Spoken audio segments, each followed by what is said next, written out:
How do you keep it consistent when it comes from a storytelling and a branding standpoint between all aspects of your overall brand? I am curious because you have your speaking part, the book part, and then you've got like you came on here to talk. You know, you've got the firm, and I wonder how are you able to keep all of the branding so consistent?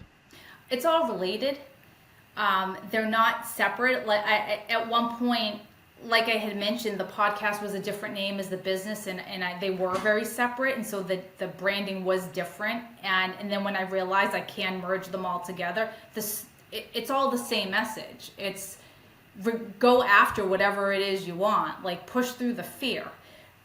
Don't be afraid of getting rejected. I mean, that works in our personal lives, our professional lives, our business lives, like that. And a lot of my audience are women, and who are, whether it's corporate or whether they're a women empowerment event, they have similar struggles, whether it might be in the relationship or the asking for the raise or starting their own business. Like it's fear, it's uncertainty, like it's not about the divorce, it's about the underlying things underneath that and the emotion.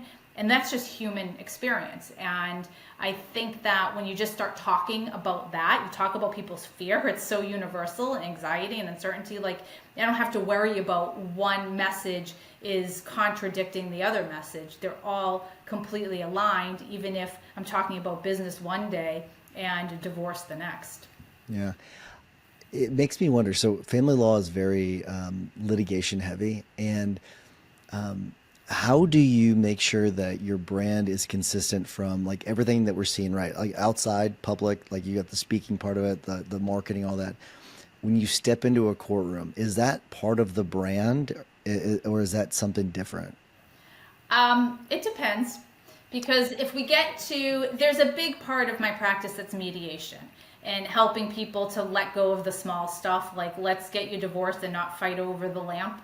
Like that's sort of the consistency of moving on and moving forward, and not looking back. But there are times as lawyers you have to litigate, and that skill set and what I have to do there is, it's still on brand because it's still fighting and speaking up and speaking out for what the client is, their position and what they think is right and what they think they're entitled to. I'm not one who over litigates or takes things to trial just because. It's really the last step, the last, the end of the road, and usually there's a valid reason for it.